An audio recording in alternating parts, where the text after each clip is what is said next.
Fala pessoal, bem-vindo a mais um episódio do programa Eleição de A a Z. Esse programa tem por objetivo facilitar as, as campanhas eleitorais, a pré-campanha eleitoral, e fazer com que pretensos candidatos e candidatas, dirigentes partidários, assessores, cheguem, ao final da campanha eleitoral do ano que vem, tendo um maior conhecimento jurídico e menos problemas com a justiça eleitoral. Menos e até, quem sabe, nenhum problema com a justiça eleitoral, evitando, assim, multas desnecessárias, cassação de registro, diploma, de mandato, o que é, assim, um grande temor de muitos daqueles que entram no cenário político eleitoral, porque perde-se tempo, gasta-se dinheiro, joga-se fora, muitas vezes, uma campanha até vitoriosa, por bobagem, por desconhecer a legislação. E a minha intenção aqui é facilitar e trazer conhecimento. Eu sou Hamilton Augusto, sou advogado especialista em direito eleitoral e político, comentarista político da Rede Brasil Televisão, colunista do jornal Diário de São Paulo, advogado com anos aí de carreira e de experiência, tendo já feito, inclusive, parte da campanha presidencial do ex-presidente Jair Bolsonaro durante as eleições de 2018, estando aí à frente de várias outras campanhas em nível municipal, auxiliando alguns partidos, já tendo advogado para inúmeros partidos em nível nacional, e, além disso, autor de algumas obras, entre elas Tópicos Contemporâneos de Direito Eleitoral e Político, Dicionário Simplificado de Direito Municipal e Eleitoral, Guia das Eleições 2020, 2018, 2016, e agora saindo no forno para sair, o Guia da Pré-Campanha de 2024, das eleições de 2024, tudo o que você precisa saber agora. Além disso, eu vou lançar também o manual simplificado, o guia simplificado das eleições de 2024 na sequência, que fará parte aí de um curso que será lançado muito em breve. O tema dessa palestra, o tema desse episódio, desse programa, é: será que eu estou inelegível? Será que eu sou inelegível? Muitas dúvidas, muitas perguntas. Muitas das vezes, ampliando aqui o leque dentro dessa questão, o pretenso candidato, ele sequer sabe a sua condição. Eu falei num outro programa, num outro vídeo, a respeito da questão da condição de candidato. Será que ele está inelegível? Para isso, a gente tem que fazer uma diferenciação. A gente tem que fazer uma diferenciação entre o que é condição de elegibilidade, porque muitas vezes, abrindo só um parênteses, o pretenso candidato, ele pode já ter sido gestor público, pode já ter sido prefeito, pode já ter sido vereador, presidente de Câmara, enfim. E muitas das vezes ele tem contas rejeitadas pelo Tribunal de Contas, ele tem alguma ação de improbidade, tenha sido condenado por ação de improbidade, pode ter eventualmente algum crime, condenação por algum crime, e aí fica aquela dúvida: será que eu estou inelegível? Será que eu posso me candidatar? Será que eu não vou jogar fora meu tempo? Será que eu não sou ficha suja? Será que eu sou ficha limpa? Isso é importante que a gente traga para a discussão, para que a gente esclareça, e possa facilitar o entendimento e facilitar principalmente a caminhada daqueles que pretendem se candidatar nas próximas eleições. Para tanto, a gente precisa fazer uma diferenciação. O que são condições de elegibilidade do que é uma causa, do que são as causas de inelegibilidade. As condições de elegibilidade são aquelas condições trazidas pela legislação eleitoral, principalmente pela Constituição da República, que permitem que alguém se candidate. São os requisitos para ser candidato ou candidata. Isso são condições de elegibilidade. E está na Constituição Federal. Veja só, lá no artigo 14, da Constituição da República de 1988, no seu parágrafo 2º, no segundo fala das idades, No terceiro, mais especificamente, são condições de elegibilidade na forma da lei. Quando fala na forma da lei, está dizendo que a lei vai regular. Mas, basicamente, inciso 1, a nacionalidade brasileira, ou seja, só pode se candidatar o brasileiro nato ou naturalizado. Estrangeiro não pode ser candidato no Brasil. o pleno exercício dos direitos políticos, ou seja, aquele que está com os direitos políticos suspensos não pode ser candidato. E suspensão de direitos políticos é diferente de causa de inelegibilidade. Vou dar um exemplo. Quando há uma condenação, por exemplo, por crime, vai ficar mais fácil, por crime, uma das consequências desse trânsito em julgado da condenação criminal é a suspensão dos direitos políticos.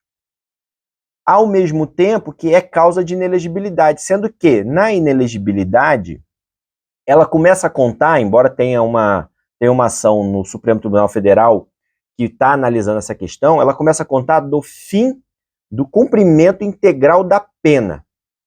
Enquanto que a inelegibilidade é 8 anos a contar do cumprimento integral da pena, enquanto a suspensão dos direitos políticos é até o final do cumprimento integral da pena. Então são coisas diferentes. Vejam que são coisas diferentes. Então é importante que se tenha noção disso. A suspensão do direito político insere-se quanto a todos os crimes, a todas as condenações. E a inelegibilidade não, tem exceção. Uma das exceções são os crimes de menor potencial ofensivo no caso de crime. Em crimes de menor potencial ofensivo, você acaba excepcionando a questão da inelegibilidade. E isso é importante que se destaque para que haja uma diferença. Então, uma das condições de elegibilidade, de ser candidato, é estar com pleno exercício dos seus direitos políticos. Não pode estar com os direitos políticos suspensos, que pode se dar por N situações.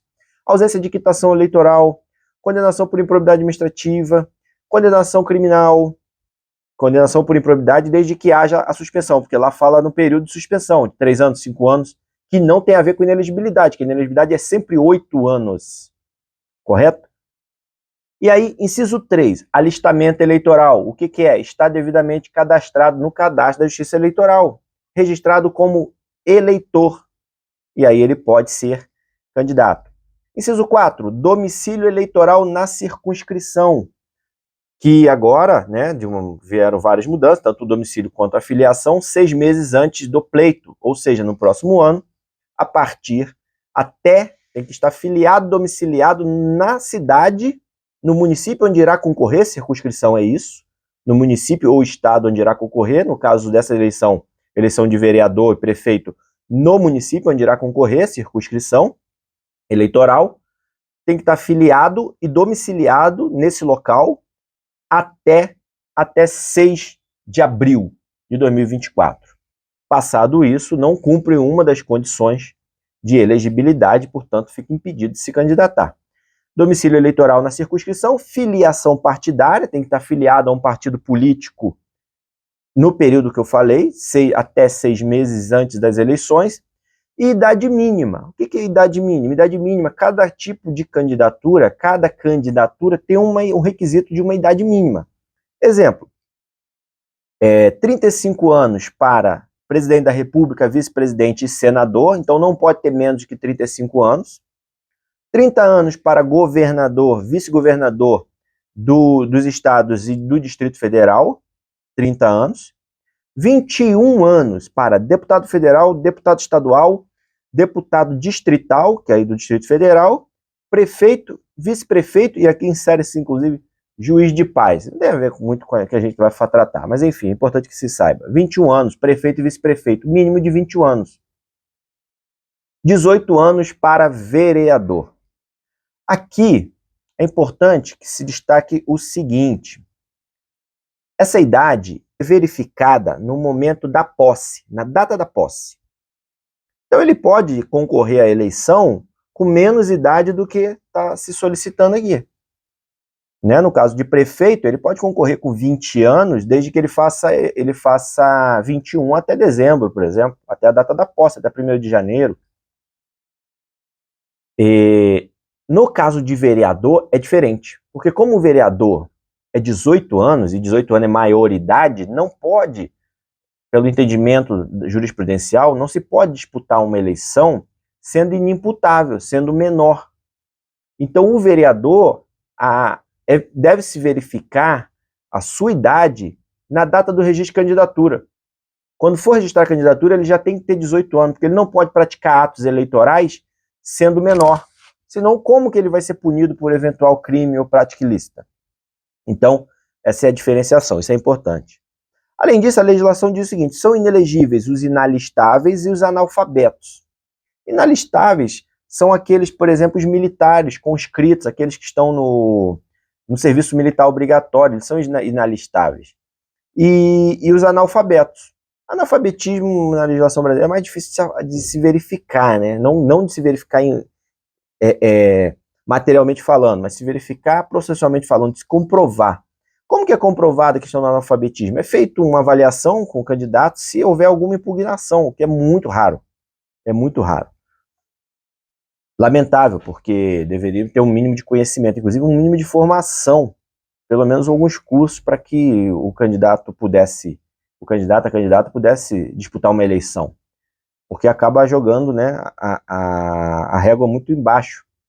Então essas são as condições de elegibilidade. Tem algumas outras questões aqui, mas que não nos interessam. Tá? Está falando dos militares e tal. Isso é condição de elegibilidade. Agora, o que é uma causa? O que é uma causa de inelegibilidade? Causa de inelegibilidade são circunstâncias que impedem impedem o cidadão de ser candidato. Alguma condenação, alguma circunstância que o impede de ser candidato. Cria uma restrição à candidatura pelo período, no caso da legislação de 8 anos, né, a depender da condenação. E as causas que geram inelegibilidade, que o tornam inelegível, elas estão na Lei Complementar número 64 de 1990, que foi alterada pela tão famosa denominada Lei da Ficha Limpa. Quando a Lei da Ficha Limpa entrou em 2010, ela foi validada pelo Supremo Tribunal Federal. Essa lei ela fez alterações na Lei Complementar 6490, né, que discorre sobre os casos de inelegibilidade.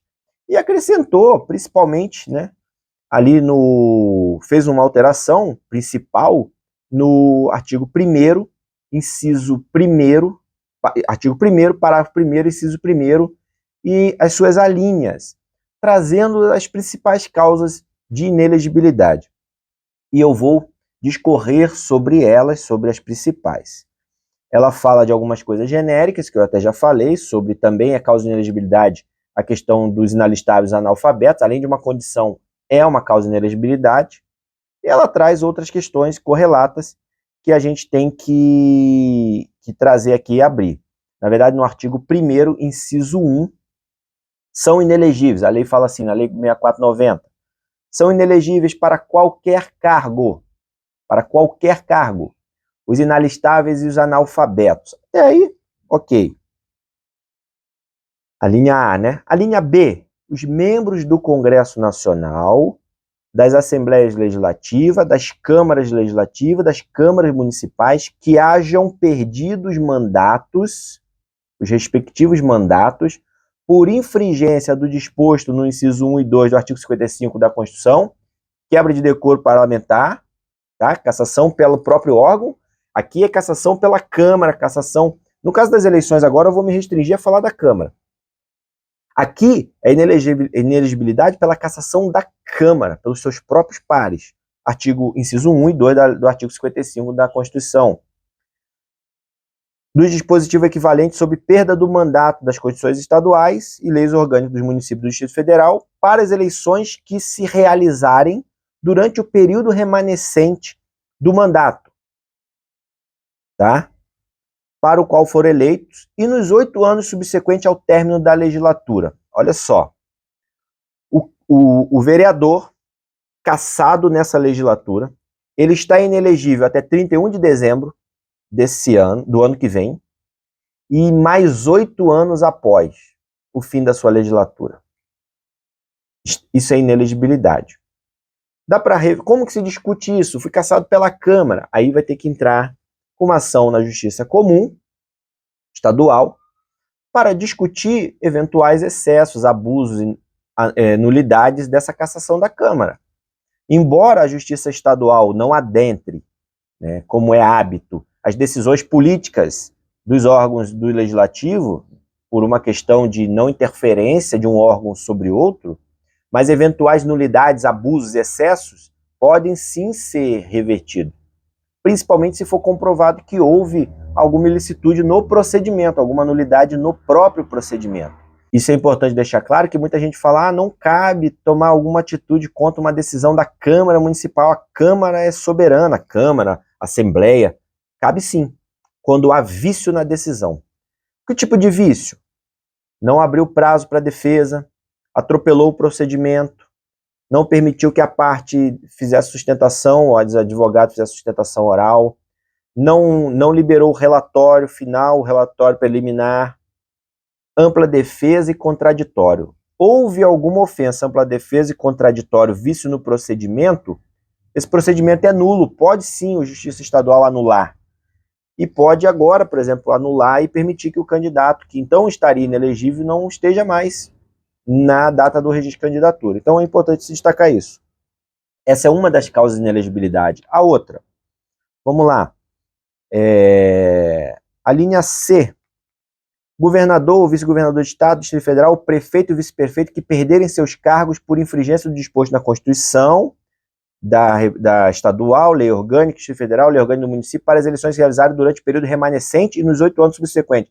Aqui é a mesma coisa, só que lá no primeiro que eu falei, fala de vereador, e aqui fala vereador e deputado, e aqui fala de prefeito, governador, vice-governador, prefeito e vice-prefeito. Mesma coisa, quando houver perda do mandato por condenação da Câmara Municipal, quebra de decoro, alguma infringência aí, crime de prefeito, enfim, esteja lá na legislação correlata. A linha D, os que tenham contra sua pessoa representação julgada procedente pela Justiça Eleitoral, em decisão transitada em julgado ou proferida por órgão colegiado. O que é isso? Decisão de segunda instância, que não tenha sido proferida por um único juiz, que tenha sido decidida por um colegiado. Tribunal Regional Eleitoral, Tribunal Superior Eleitoral, são decisões colegiadas. Em processo de apuração por abuso do poder econômico ou político, para a eleição que na qual concorrerem ou tenham sido diplomados, bem como para as que se realizarem nos 8 anos subsequentes. Exemplo, candidato está disputando as eleições agora, ou disputou, vamos dar um exemplo melhor, disputou as eleições de 2020, foi cassado por abuso do poder econômico ou político, cassado pela Justiça Eleitoral. Houve trânsito em julgado da decisão. O que é isso? Não cabe mais recurso, encerrou a discussão, findou. Ou houve uma decisão do colegiado, do Tribunal Regional Eleitoral de cada estado, ou do seu estado, ou do Tribunal Superior Eleitoral, não decisão de juiz de primeiro grau, juiz único.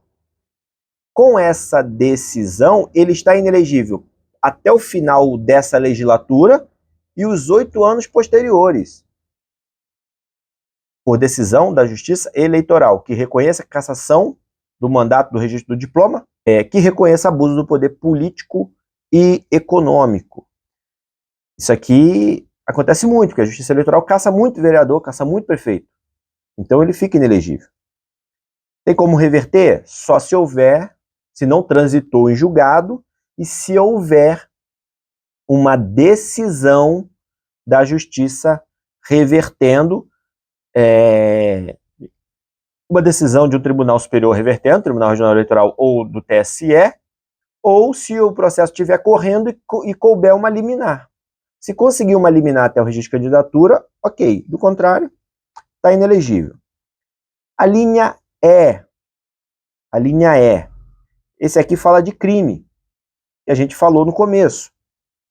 Os que forem condenados em decisão transitada em julgado, lembrando que de vários desses aqui eu vou falar algumas exceçõezinhas lá no final. Os que forem condenados em decisão transitada em julgado, ou seja, não cabe mais recurso, ou proferida por órgão colegiado, da mesma forma, desde a condenação, desde que foi condenada, a data da condenação, até o transcurso do prazo de 8 anos após o cumprimento da pena. Foi o que eu falei. Por alguns crimes, não são todos. Até o cumprimento da pena. 8 anos após o cumprimento da pena. Eu falei sobre isso. Há uma ação no Supremo Tribunal Federal que tenta desconstituir essa situação ao argumento, e é possível que vença essa ação, que essa ação seja procedente, porque há aqui uma questão de desproporcionalidade. Qual é o argumento de quem entrou com essa ação?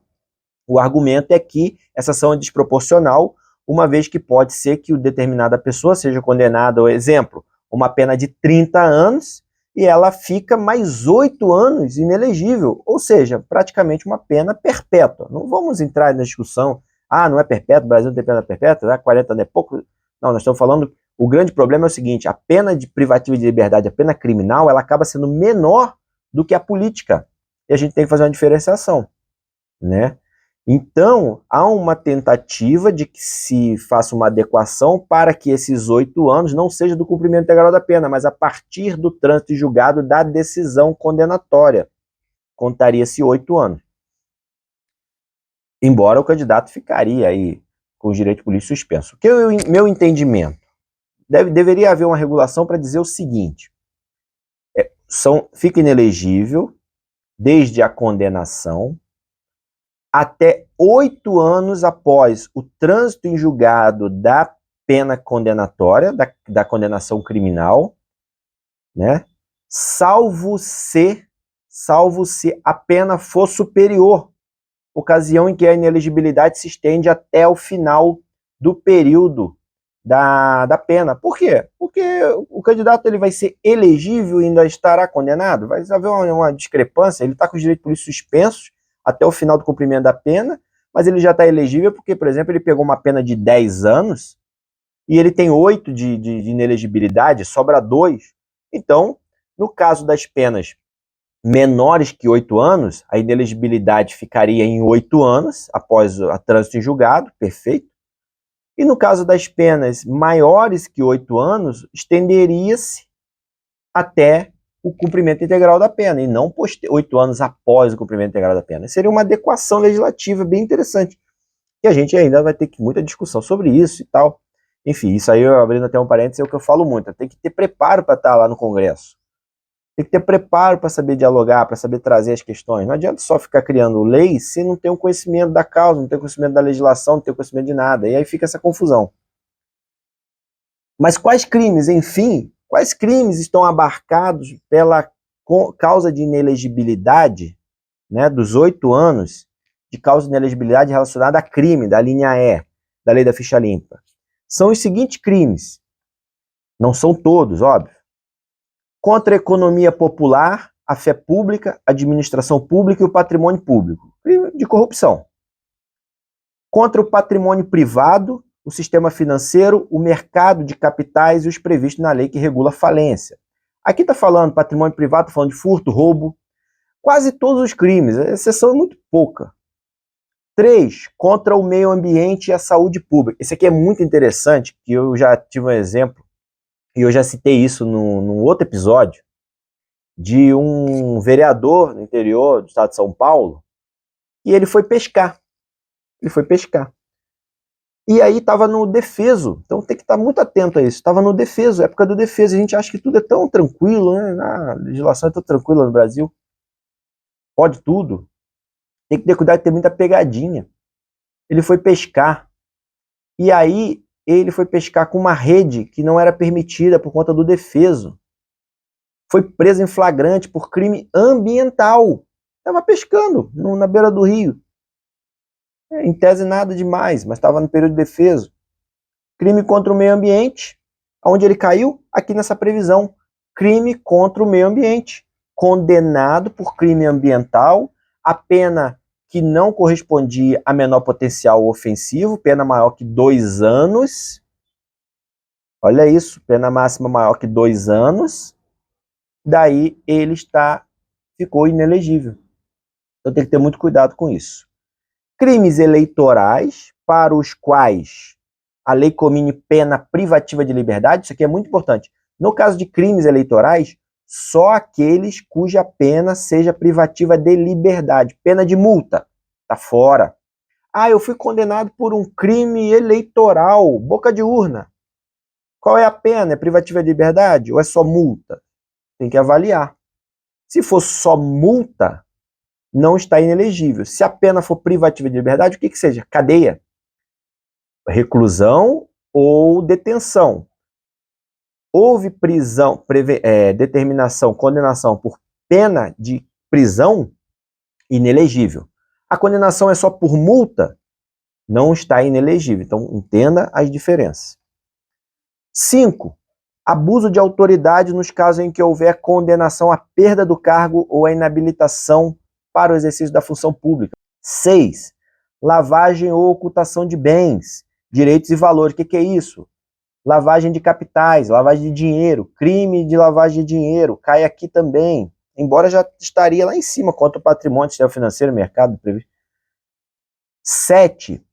Tráfico de drogas, racismo, tortura, terrorismo e hediondos, embora todos aqui sejam hediondos, né? Então, olha só, tráfico, racismo, tortura, terrorismo e todos os crimes hediondos, porque tem outros crimes hediondos além desse. Também inelegível. Redução à condição análoga de escravo, inelegível. Contra a vida e dignidade sexual, o que é isso? Homicídio, tentativa de homicídio, lesão corporal, estupro, abuso sexual, entra tudo aqui também, crimes contra a vida, de um modo geral. Praticados por organização criminosa, quadrilha ou bando, aqueles crimes praticados por mais de uma pessoa, por mais de 2, 3, que tenha intuito de praticar crimes, pessoas que se unem com o intuito de praticar crime, quadrilha, enfim. Agora é o exemplo clássico, né? O novo cangaço. Tráfico de drogas geralmente cai na quadrilha também, formação que embora agora é concurso de agentes. Bando a gente lembra muito de Lampião, era o que remetia antigamente. Os que forem declarados indignos do oficialato ou com ele incompatíveis. O que é isso? Militares, oficiais que tenham sido declarados indignos. Aí é dentro do âmbito militar, por exemplo, da carreira militar. Aí ele cai aqui também, prazo de 8 anos. Então, dos crimes são esses. E dos crimes, sempre, como eu destaquei, condenação, decisão transitada em julgada ou por órgão colegiado. O que é isso? Decisão de tribunal estadual, colegiado tribunal, turmas julgadoras, STJ, STF, desde a condenação até 8 anos após o cumprimento da pena. Então tem que ver quando se encerra a pena, contar 8 anos para frente. Enquanto não houver a decisão do STF, é o que vale, é o que prevalece. A G. A linha G. Isso aqui é muito interessante, que é uma das que mais ocorre, aliada aí à questão das improbidades administrativas. Aqui está falando do Tribunal de Contas, julgamento de contas. Veja só. E acontece muito, e há muitas dúvidas. Os que tiverem suas contas, aqui é quem trata de contas públicas, gestor públicos, secretários, presidente de Câmara, prefeitos principalmente. Os que tiverem suas contas relativas ao exercício de cargos ou funções públicas rejeitadas por irregularidade. Olha os detalhes. Irregularidade insanável que configure ato doloso de improbidade administrativa e por decisão irrecorrível do órgão competente, salvo se esta houver sido suspensa ou anulada pelo Poder Judiciário. Já deixa a brecha que cabe liminar para suspender, né? Mas aí tem que entrar com ação para tentar suspender essa decisão. Anulada pelo Poder Judiciário para as eleições que se realizarem nos 8 anos seguintes, contados a partir da data da decisão, aplicando-se o disposto no que está na Constituição, a todos os ordenadores de despesa, secretário de Finanças, enfim, sem exclusão de mandatário que houverem agido nessa condição. Aqui tem um parênteses aqui muito importante. Aqui está falando de julgamento, por exemplo, para Tribunal de Contas. Julgamento de contas, Tribunal de Contas. Só que um detalhe, O que prevalece não é o julgamento do Tribunal de Contas mais. Quando a gente fala em ordenador de despesa, o que prevalece é o julgamento da Câmara Municipal sobre as contas. Exemplo, contas rejeitadas, vamos lá, conta anual de prefeito, um exemplo clássico, conta anual de prefeito, aprovada pelo Tribunal de Contas do Estado. Remessa pela Constituição com base no 71, remete à Câmara Municipal para reanálise da decisão. A Câmara põe em votação, né? A Câmara vai julgar, vai decidir se aprova ou desaprova a decisão do Tribunal de Contas. Mantida a aprovação das contas pela Câmara, perfeito, não está inelegível. Agora, se houver uma rejeição pela Câmara, uma desaprovação pela Câmara, o que prevalece, segundo o entendimento do Supremo Tribunal Federal, validado também pelo TSE, é a decisão da Câmara. Imagina o contrário.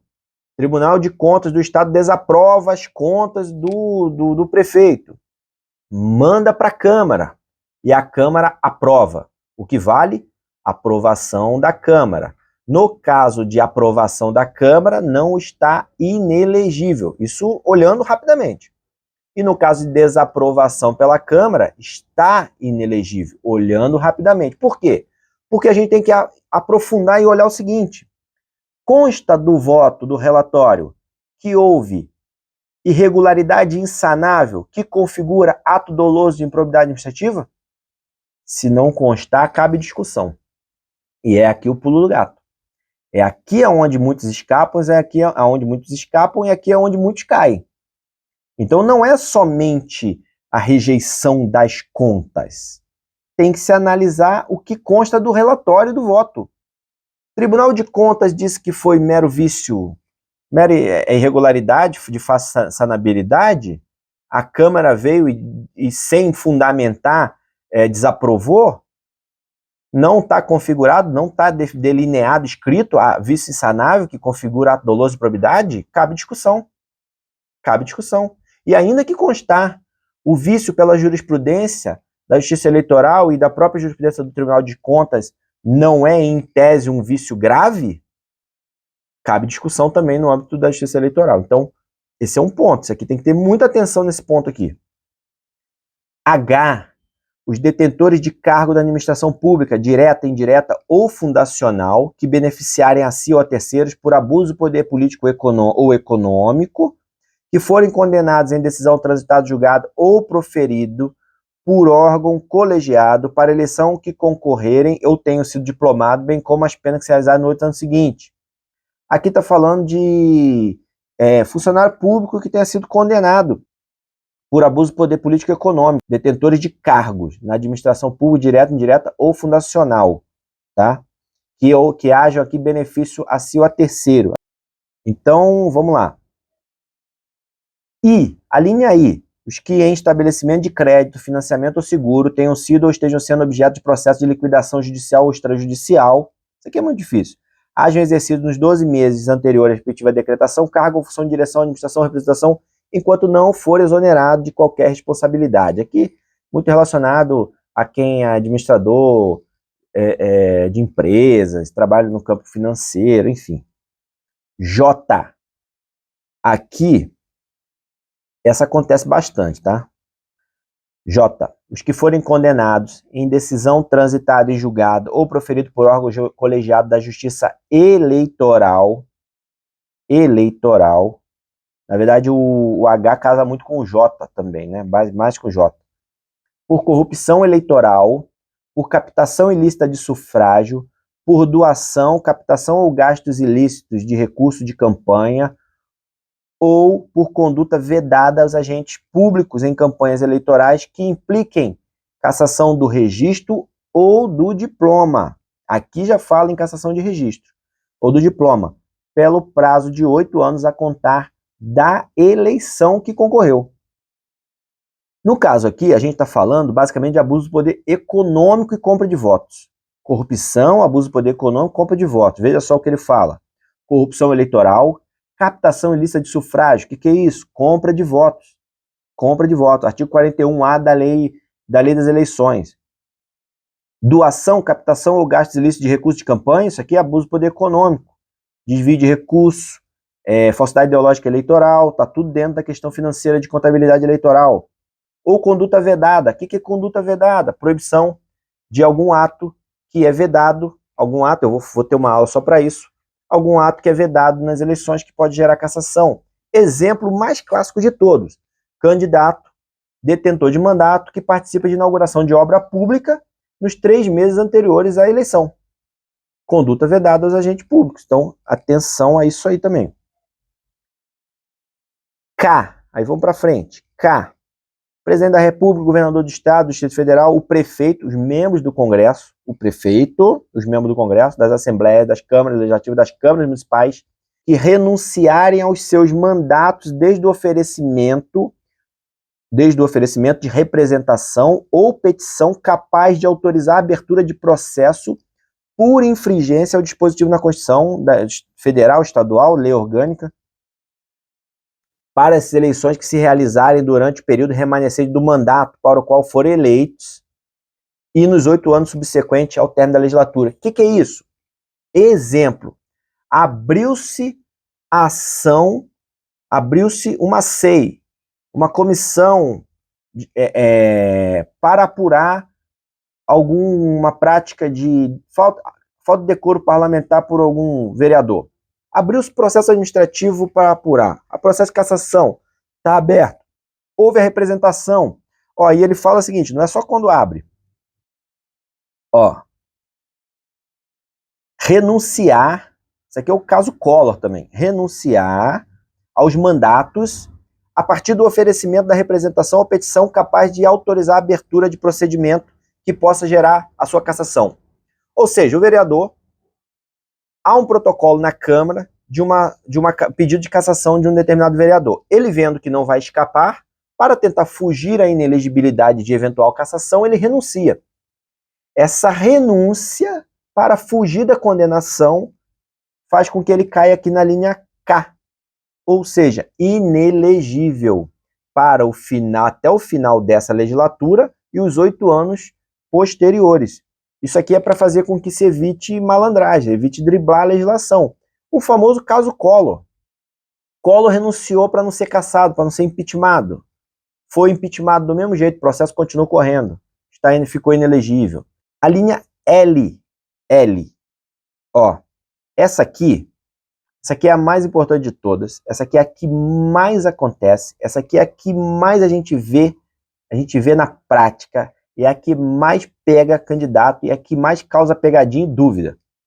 L. Aqueles que forem condenados à suspensão dos direitos políticos, primeiro requisito. Em decisão transitada em julgado, segundo requisito. Ou proferida por órgão colegiado, terceiro requisito.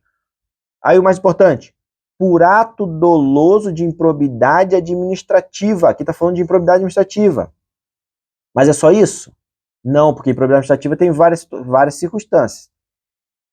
E aí vem o pulo do gato. Que cause, que importe lesão ao patrimônio público. O que é isso? Dano ao erário. Soma, não é alternativo, tá? Enriquecimento ilícito, é cumulativa a exigência, desde a condenação ou o trânsito julgado até o transcurso de 8 anos após o cumprimento da pena. O que significa isso? Candidato condenado, gestor, condenado por improbidade administrativa, só está inelegível se ele foi condenado a uma pena de suspensão dos direitos políticos, certo? Em decisão que já transitou ou por órgão colegiado, nos casos do quê? Do artigo 9 e 10 da Lei de Improbidade. Quais são? Dano ao erário e enriquecimento ilícito juntos.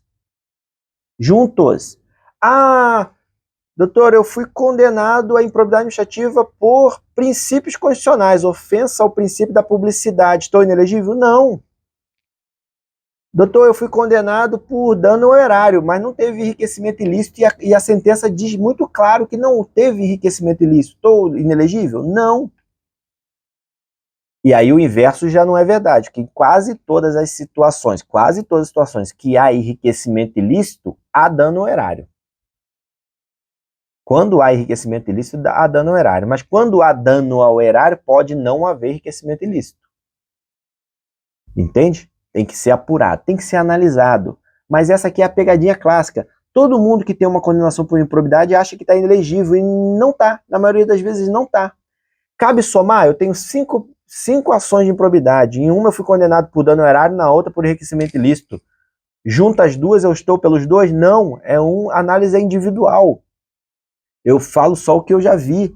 Já vi situação do juiz somar 3 ações e dizer que o candidato estava, um candidato a prefeito de uma cidade importante, estava inelegível porque ele tinha dano erário em um e enriquecimento ilícito na outra. Não tem. Tem que olhar a sentença, tem que aprofundar. Tem que estar especificado na sentença em qualquer caso? Não necessariamente. A própria Justiça Eleitoral se aprofunda em analisar quando pode haver o caso de dano erário com enriquecimento ou não, se a sentença não for específica. Mas cabe argumentar? Cabe argumentar. Então é importante que o pretenso candidato esteja atento a isso. Tem inelegibilidade? A hora de levantar é agora. Cabe discutir, cabe tentar eliminar, não transitou em julgado, mas tem decisão do órgão colegiado de segunda instância. Cabe tentar suspender essa decisão. Cabe tentar uma liminar no STJ, por exemplo. Ah, a decisão saiu do juiz agora, tem recurso para o tribunal, o que eu faço? Tentar suspender, que ela prossiga. De que forma? De forma processual. Tentar uma liminar para se discutir. Ah, eu acabei de receber uma condenação em primeiro grau, o que eu faço? Embarga. A eleição está chegando, não pode deixar que haja uma condenação de segundo grau, porque aí vai embaçar a vida. Então é importante que se saiba isso. Nem todo, entenda isso de uma vez, nem todo condenado por improbidade administrativa está inelegível. É importante que se apure a necessidade de se verificar que a condenação tem que ter obrigatoriamente, de modo individual em cada ação, suspensão dos direitos políticos determinado, geralmente no 9 e no 10 da lei de improbidade entra, por ato doloso que configure dano ao erário e enriquecimento ilícito. Desde já fica claro, condenação por improbidade por ofensa aos princípios não caracteriza inelegibilidade. Tem que ficar muito claro isso. Entendeu? Porque esse é o que mais pega, é o que mais cai gente, é o que mais enrola pessoas. E a oposição faz o quê? Usa isso como na guerra para dizer que o fulano tá ficha suja. E aí o fulano, às vezes, numa defesa inicial, no registro de candidatura, falha, e o juiz, por desconhecimento, muitas vezes, porque às vezes ele está tabelando a justiça eleitoral e ele nem é da área, ele erra e soma tudo e condena. E depois, para reverter politicamente, impossível. Então tem que estar antenado, a defesa tem que ser muito clara.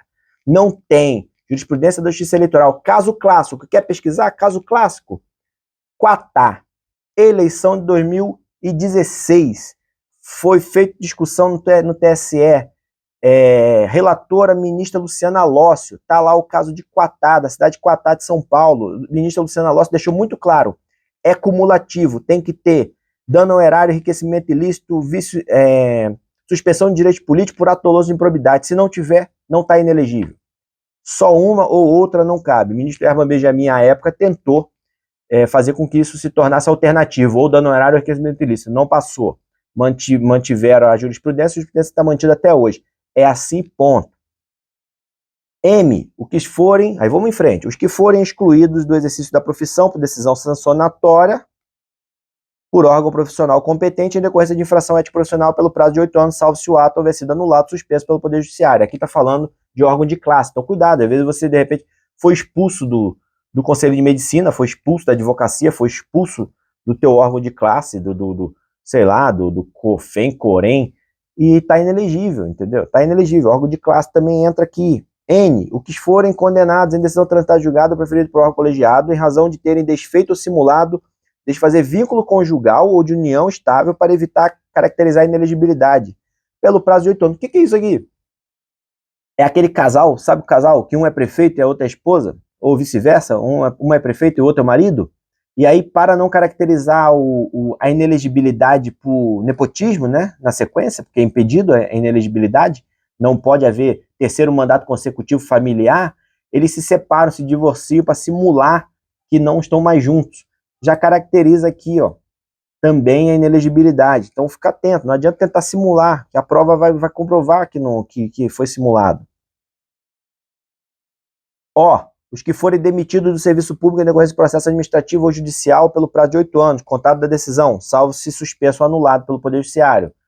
Funcionário público que respondeu à PAD e foi demitido, seja na Justiça, seja na administração pública. Eventualmente entrou pelo PAD, recorreu, a Justiça confirmou. 8 anos, salvo se anulado, suspenso ou anulado. Pessoa física, isso aqui já são mais difíceis de acontecer, né? Os mais importantes são aqueles que eu falei: improbidade, Tribunal de Contas, crimes eleitorais, decisão de cassação da Justiça Eleitoral, mas vamos falar aqui só para finalizar. P, pessoa física ou dirigente de pessoa jurídica responsável por doações eleitorais tidas por ilegais por decisão transitada do julgado ou proferida por órgão colegiado da Justiça Eleitoral, pelo prazo de 8 anos após a decisão.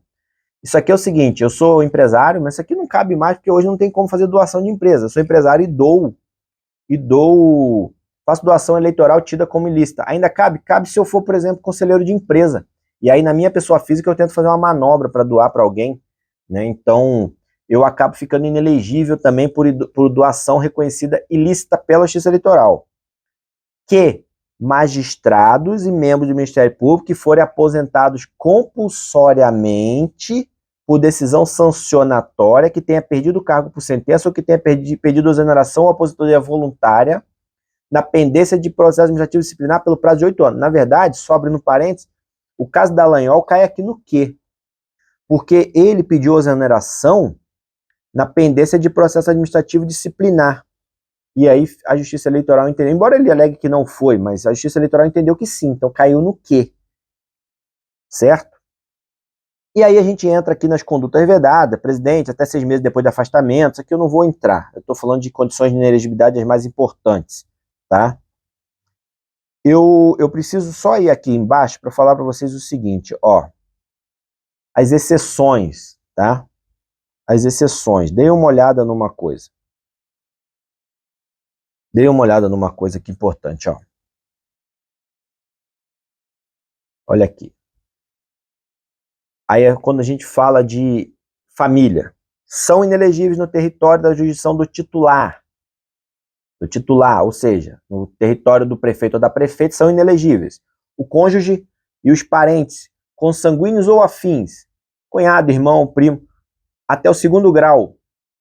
Primo não entra. Até o 2º grau, ou por adoção do presidente, do governador, do prefeito ou de quem haja substituído nos 6 meses anteriores ao pleito, salvo se já titular de mandato eletivo e candidato à reeleição. Então, se ele já é candidato e é parente, não tem problema, mas se ele vai entrar na política agora e o parente, por exemplo, é prefeito, ele não pode se candidatar, certo? Aí a gente volta, olha só, quando eu falei de crime, a inelegibilidade prevista na linha E, que é de crime, não se aplica a crime culposo. Crime culposo é aquele que não há intenção. Acidente de trânsito, quando não tem culpa, crime culposo. E aqueles definidos como menor potencial ofensivo. O que é isso? Penas máxima até 2 anos. Nem aos crimes de ação penal privada. Aí a lesão corporal leve, que se eu lesão privada é quando eu quero ou não propor. Aí não estaria inelegível, mas todos os restos, os demais está, certo? A inelegibilidade prevista na linha G é Tribunal de Contas. Não se aplica ao responsável que tenha tido suas contas julgadas irregulares, sem imputação de débito e sancionado exclusivamente com pagamento de multa. Só que aqui está falando quando o Tribunal de Contas determina somente o pagamento de multa, não tem a imputação de débito. Só que aqui tem um problema, que quando a Câmara julga irregular, já gera uma discussão. Então cabe discussão, certo? E aí a gente vai para o final aqui que fala: compete à Justiça Eleitoral conhecer e decidir as arguições de inelegibilidade.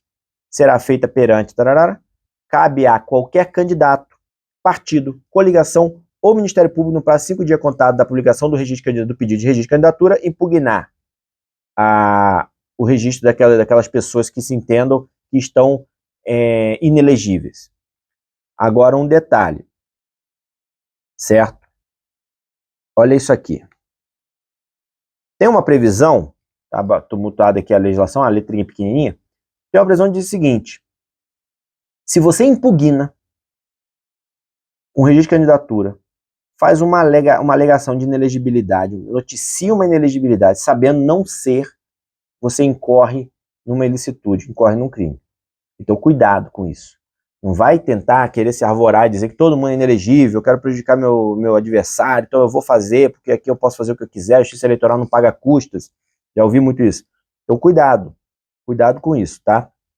Bom, acho que aqui eu consegui passar um panorama bem bacana do que é uma condição de inelegibilidade, até para que todos entendam quando estou, quando não estou inelegível. O resto é tudo análise caso a caso, é importante que se entenda que a gente precisa analisar caso a caso, aprofundar o tema, aprofundar a questão, avaliar o caso, a situação, levantar os processos que eventualmente tenho, para realmente saber se está ou não está inelegível, se é ou não é ficha suja, para que não se permita que o adversário use isso como arma na eleição. E isso é um grande prejuízo que se traz para a candidatura. Você perde tempo, perde dinheiro, acaba perdendo a eleição, acaba ficando de fora, né, podendo já entrar com um candidato já pronto, substituir no momento adequado, enfim. Bom, isso é o que eu gostaria de passar para vocês, espero que tenha contribuído bastante. Quero, antes de mais nada, pedir para quem gostou do conteúdo, quem se identificou, quem acha que pode contribuir com alguém, com algum amigo, com algum parceiro político, com algum eventual candidato, algum parente, compartilha, curta esse vídeo, manda para as pessoas que pode ser útil, aquelas pessoas que podem estar nessa situação de dúvida. Vamos distribuir, né, o conhecimento, compartilhar o conhecimento, vai ser útil para todos nós. Então curte, compartilha, comenta aqui se gostou, deixa aqui seu like, enfim.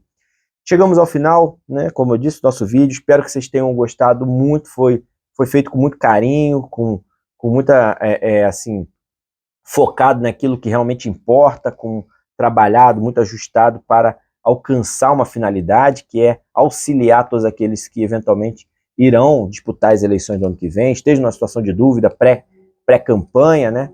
Então, se você tiver alguma dúvida, um comentário que queira fazer, uma sugestão, deixa aqui no vídeo, me manda no inbox, se não quiser deixar no vídeo, manda uma mensagem aqui no Instagram, seja onde for, eu vou responder a todos, todos aqueles que forem possível, tudo aquilo que for possível eu irei responder, eu farei possível para estar me manifestando, respondendo, estando presente aqui. Da mesma forma, se tiver alguma sugestão, manda sugestão, eu vou estar analisando, então logo eu estarei fazendo um vídeo para auxiliar. Então é isso.